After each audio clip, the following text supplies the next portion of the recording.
Aujourd'hui, cette gauche congolaise, demain, ce sera une gauche africaine.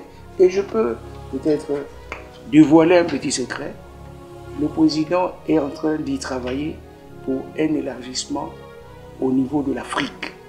Et bientôt, ça sera une réalité.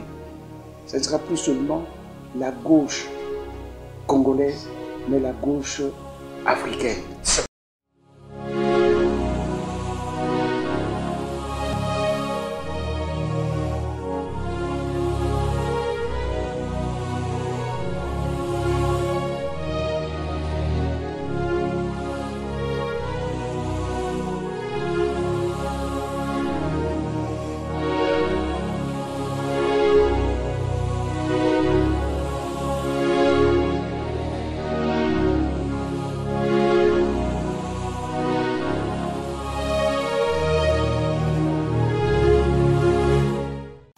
Messieurs et dames, bonjour. Nous sommes dans le cadre de votre émission La Rupture, votre émission de prédilection sur Total Démocratie Info, où nous recevons aujourd'hui, encore une fois de plus, un homme d'une grande érudition. Il est le vice-président de la coalition de la gauche congolaise. Il s'agit de M. Albert Mpeti Biyombo. Enchanté. Bonjour. Bonjour. Monsieur Comment allez-vous? Président. Ça va, merci. Une question brise-glace. Albert Mpeti Biyombo, vous êtes le vice-président de la coalition de la gauche congolaise de Jean-Marc Kabunda Kabound. Nous sommes ici devant cette œuvre. Est-ce qu'il y a une signification particulière à cette œuvre? Ça, c'est d'entrée de jeu, vous pouvez nous dire quelque chose sur cette œuvre? Bien, c'est un cadeau que j'ai reçu de l'ancien ministre des Finances, Albert Bombito, qui est un ami. Et j'étais vice-ministre des Finances. Il était venu au cabinet pour poursuivre son propre dossier. Et il était là, abandonné. Et quelqu'un me dit, il y a l'ancien ministre des Finances qui est en bas. Je suis descendu de mon bureau, j'ai été le chercher. Et je faisais l'intérim, j'ai expédié son dossier rapidement. Et sachant que j'étais féru de l'art africain, il est revenu en m'offrant ce cadeau qui témoigne ici de l'affection, l'amitié et toute une culture derrière cette œuvre d'art. Chers internautes, vous suivez que le vice-président de la coalition de la gauche congolaise, c'est un féru de l'art, c'est un panafricaniste tout fait. Absolument. Ok. Une question brise-glace. Où en êtes-vous aujourd'hui avec la CGC, la coalition de la gauche congolaise, après la sortie officielle le 18 juin 2025? C'était à Jobeuse. Où en sommes-nous aujourd'hui? Eh bien, je dois vous dire que la coalition de la gauche congolaise se porte à merveille. À merveille. À merveille. Avec notre président, le grand leader de la coalition de la gauche congolaise, Jean-Marc Kabound, que j'ai eu l'honneur de rencontrer encore mardi dernier, qui est en pleine forme, alliant ses recherches scientifiques et universitaires et le combat politique. Et je dois dire, au sortir de cette rencontre, nous sommes sortis régaillardis et galvanisés pour le combat politique qui nous attend, que nous menons au quotidien. Pour répondre à votre question, depuis notre sortie, d'abord il fallait mettre en place et les hommes et les structures conformément à notre charte. C'est en train de se faire parce que le président Jean-Marc Kabound, que je commence à connaître, est un homme méticuleux. Parce qu'il ne suffit pas seulement de mettre les structures, mais dans les choix des hommes. Il veut la qualité, il veut l'intégrité, il veut la compétence. Donc il a ses critères à lui et nous devons tenir compte aussi de la géopolitique. Et il tient absolument à ce que la représentativité du point de vue régional soit le leitmotiv de notre organisation politique. Très bien, c'est pour nous dire que la CGC est en parfaite santé, en pleine évolution. Absolument, et il y a eu quand même aussi des temps forts. Nous avons reçu la Cinco et l'ECC. Quel honneur! Ils se sont déplacés. Vous savez, ces personnalités religieuses ont leur façon de travailler. Habituellement, les gens vont au-devant d'eux. Mais ils ont fait preuve de beaucoup d'humilité et de considération pour notre président d'abord et aussi pour notre organisation en se déplaçant pour changer avec nous. Et je dois dire, la rencontre était très fructueuse. Nous les avons vus à Kingabwa. La toute première question, c'est sur toutes les bouches. On parle dialogue. Dialogue, pourquoi faire? Je commencerai d'emblée vous dire ceci. Il ne faut pas avoir peur du dialogue. Le dialogue, c'est depuis que l'État du Congo existe. Le premier dialogue se situe, à mon avis, à Berlin, lorsque les Occidentaux se partagent l'Afrique. C'est le premier grand dialogue. Et l'autre dialogue, lorsque le colonisateur arrive ici, sur le terrain congolais, il était contraint de dialoguer avec les chefs coutumiers, avec les populations. Mais en 60, nous avons eu un grand dialogue, un premier grand dialogue. C'était la table ronde politique et la table ronde économique à Bruxelles, d'où est sortie notre indépendance politique. Donc le dialogue, on en a eu. Après Bruxelles, nous avons eu l'Ovanium, nous avons eu Louabourg, nous avons eu Coquelin-Ville, nous avons eu la conférence nationale, nous avons eu les concertations politiques. Et vous voyez, c'est toujours les dialogues. Pour répondre à votre question, les dialogues, pourquoi faire? Il faut arriver à définir certaines choses. Mais après autant de dialogues, beaucoup de choses se sont dites, notamment les résolutions de la conférence nationale souveraine. Ces résolutions, si on avait suivi le président Étienne Tshisekedi Wamulumba, qui disait que ces résolutions doivent être opposables à tous. Malheureusement, les Mobutistes ont tout fait pour que les résolutions ne soient pas appliquées. Mais cette fois-ci, ce dialogue qui est devenu aujourd'hui incontournable, nous devons absolument y aller. Mais pourquoi faire? On ne va pas réinventer la roue. Tous les grands principes ont déjà été discutés, coulés sous forme de résolution.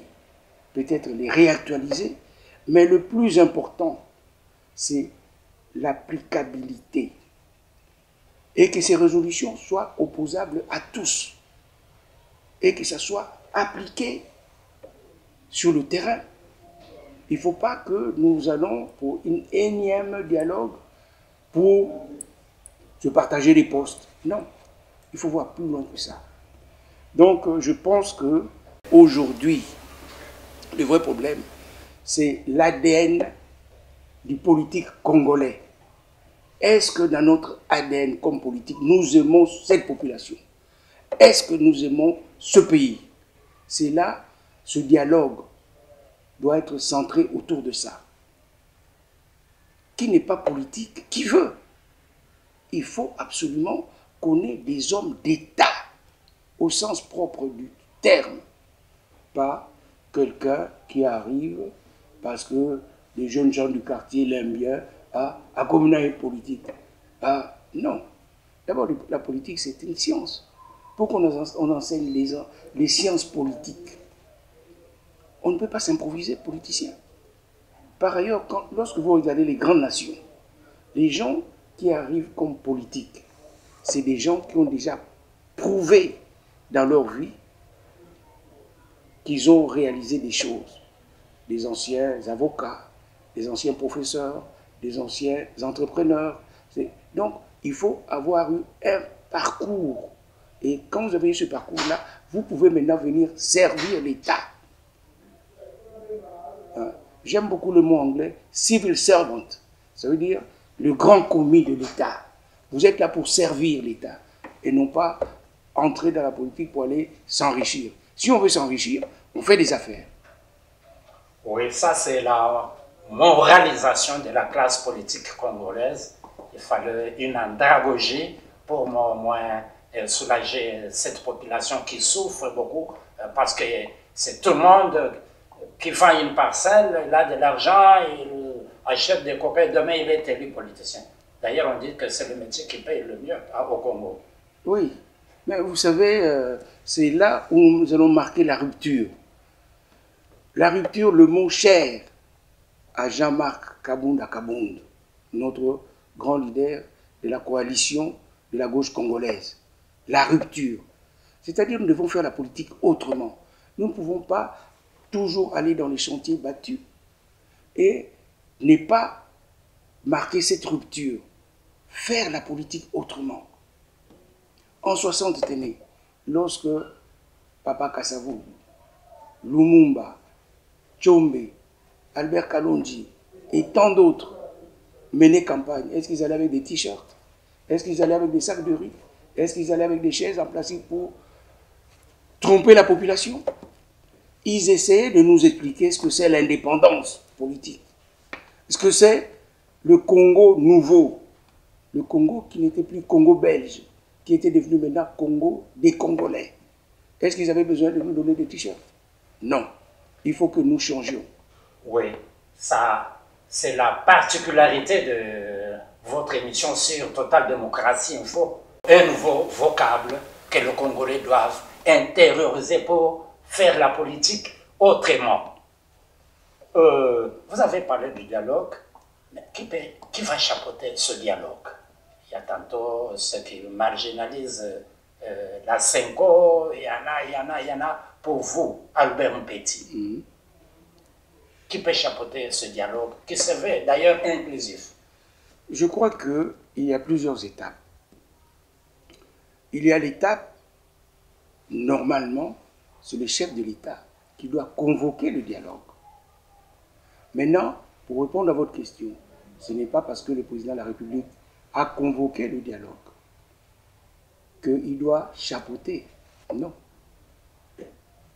Pour l'instant, il y a le schéma qui fait l'unanimité. La Senko et les CC. La Senko et les CC. Et les CC. Et je crois qu'aujourd'hui, que ce soit dans les instances internationales, les États comme les États-Unis d'Amérique, l'Union européenne, l'Union africaine et tant d'autres organisations, et surtout la population, nous sommes tous dans ce schéma-là. Ok, c'est bien dit, nous sommes tous dans ce schéma-là.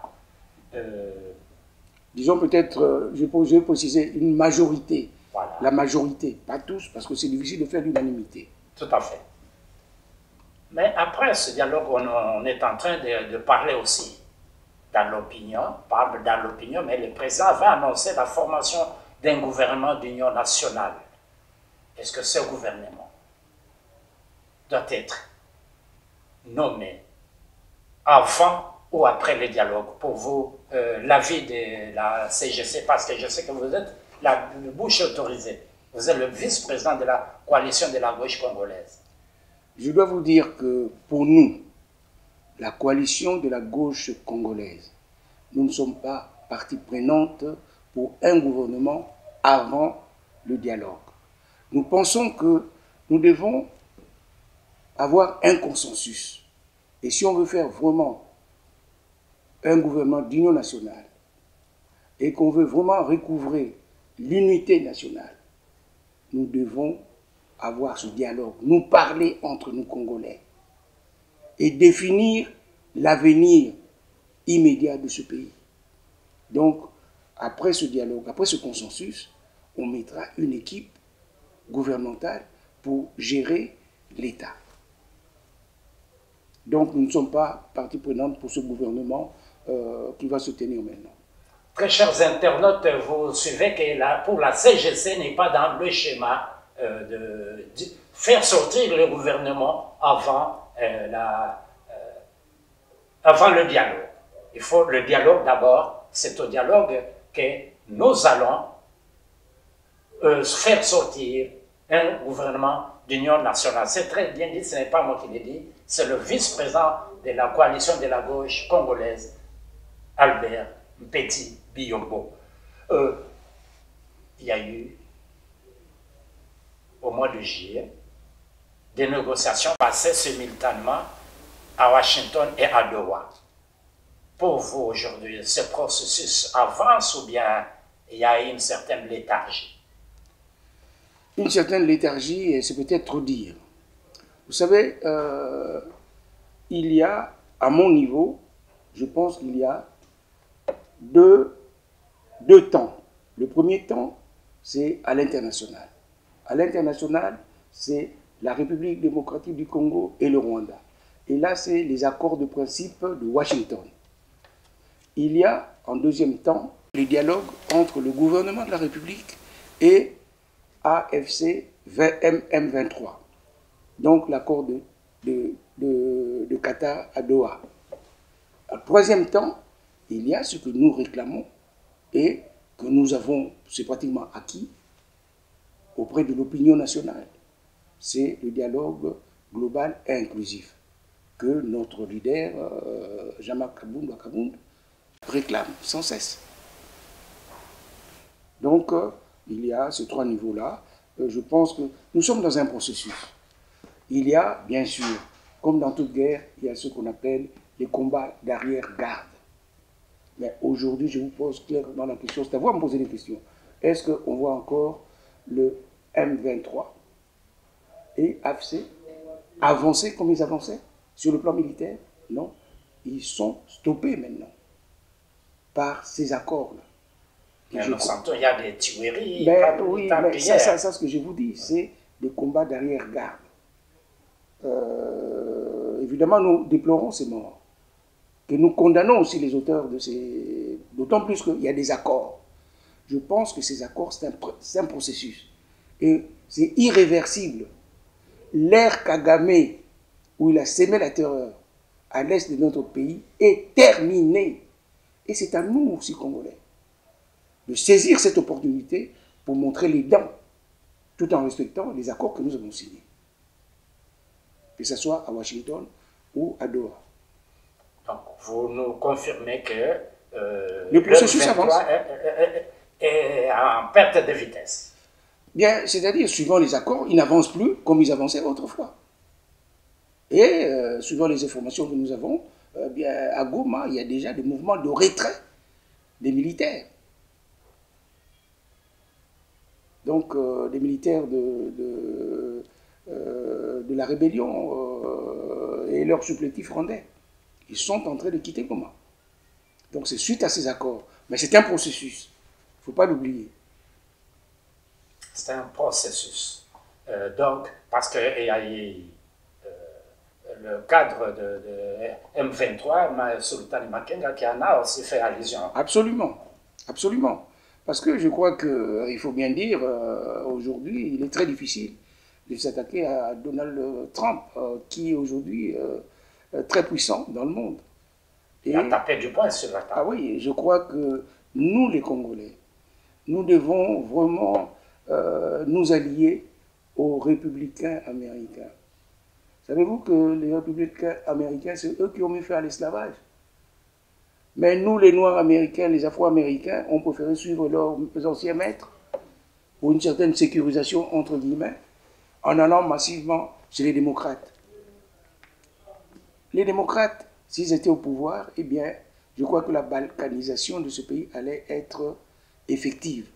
Mais avec Trump, nous devons le soutenir et aller de l'avant parce qu'il a tapé sur la table 3 décennies de guerre et de massacres, ça suffit. Combien de Congolais qui sont morts? Donc, nous devons vraiment appuyer ces accords. On n'a pas d'autre choix. Nous avons essayé nous-mêmes les Africains. Angola, le Kenya, l'Afrique du Sud, la SADC, l'Union africaine. Est-ce que nous avons pu réussir? Nous n'avions pas réussi. Si on les avait suivis avec des complicités de certains pays africains, eh bien ce pays allait nous échapper. Un accord n'est jamais parfait. C'est des œuvres humaines. Ce n'est jamais parfait. Mais nous devons nous positionner en appuyant là où le Congo peut se retrouver. Là, on peut faire un chapeau bas à la diplomatie de Félix Tshisekedi. Bien, écoutez, non, je vais vous dire une chose. Nous faisons l'opposition démocratique et républicaine. Lorsque le gouvernement de la République fait des réalisations qui vont dans l'intérêt de la population, nous applaudissons. Mais nous leur disons, ce n'est pas assez, il faut encore faire plus. C'est ça l'opposition démocratique et républicaine.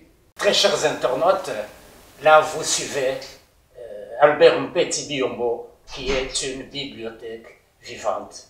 Nous allons capitaliser ses réflexions, sa façon de voir les choses pour faire avancer ce pays. Je ne sais pas si dans nos questions, il manque une question à laquelle vous devrez répondre et que nous n'avons pas posée.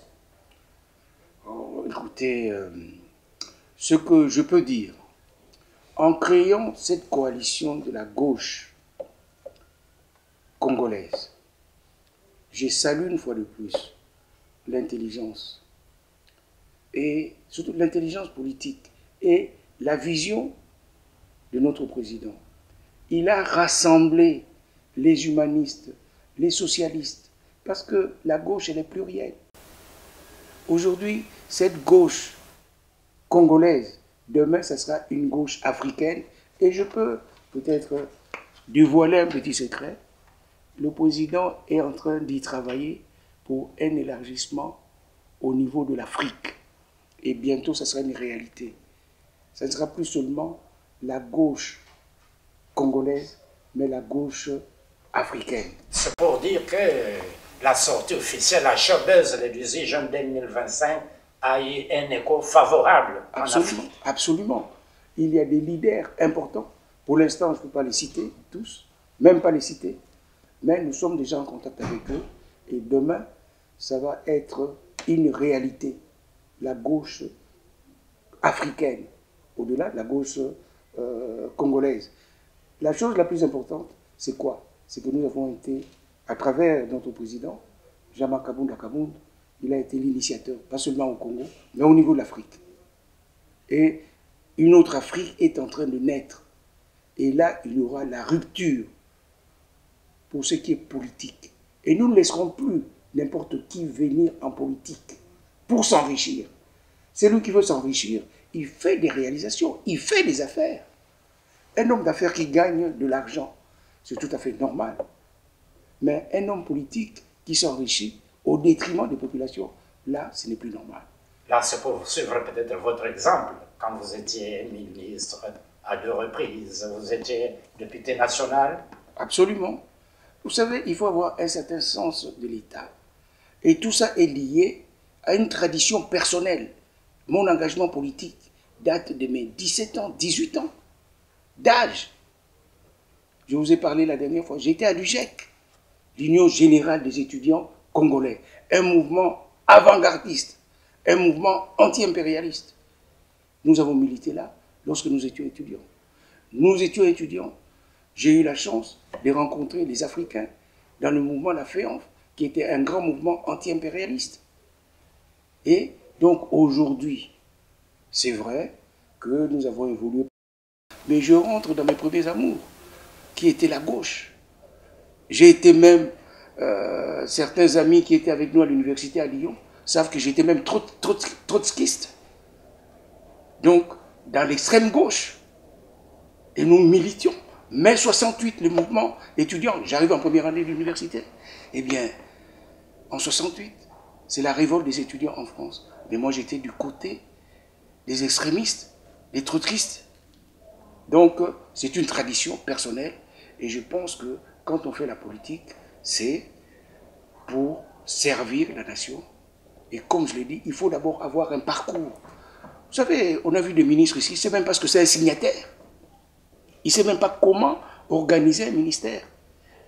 Il ne sait même pas comment diriger une entreprise, mais il est propulsé là. Mais quand vous dites ça, beaucoup vont s'en prendre à vous. Ben, écoutez, moi, je n'ai pas d'état d'âme de ce point de vue-là. Je dis la vérité. Et ce n'est pas comme ça qu'on peut conduire un État. Moi, je n'ai rien à prouver. J'ai été dans les affaires, dans le monde international des affaires. Ça, c'est ma carrière, les affaires. Mais du jour au lendemain, quand j'ai décidé à faire la politique, j'avais déjà un parcours. J'avais un an dans le monde, dans le milieu des affaires en Europe et en Afrique. Très chers internautes, vous constatez qu'Albert Mpeti n'est pas né de la dernière pluie. C'est un chevronné du monde politique. Une carrure, un gabarit. Voilà les personnalités que nous voulons hisser à la tête de ce pays pour conduire les choses de l'État. Est-ce que vous avez un mot de la fin pour aujourd'hui? Je pense que je voudrais revenir sur le dialogue. On ne doit pas craindre le dialogue. Pourquoi le craindre? Je vous ai fait la démonstration. Ce pays a toujours été dialogue sur dialogue. Mais on ne doit pas dialoguer pour le plaisir de dialoguer. On n'a plus rien à inventer. Si on prend les archives de la Conférence nationale souveraine, tout était dit. Nous pouvons simplement les réactualiser et les rendre opposables à tous et les faire appliquer et le pays va décoller. Je crois que j'ai encore les images. À la fin de la conférence nationale, il y a eu des pleurs dans la salle. Le peuple en conférence s'était retrouvé et la réconciliation, les gens vibraient d'émotion. Et je voudrais que, au sortir de ce dialogue que nous voulons, global et inclusif, cette émotion-là revienne pour l'unité nationale et qu'on puisse construire notre pays et qu'on devienne une grande puissance. Et nous avons les moyens. Et nous n'avons pas seulement les matières premières, nous avons les hommes aussi pour que ce pays soit dans les premières lignes des grandes nations. Ça n'est fini pour aujourd'hui avec le vice-président de la coalition de la gauche congolaise, Albert Mpeti Biyombo. Nous avons parlé dans cette émission du dialogue inclusif du gouvernement d'Union nationale. Merci, Excellence. Ok, à la prochaine. À la prochaine. À la prochaine. Merci. Toujours très heureux de vous revoir. Merci beaucoup. Merci.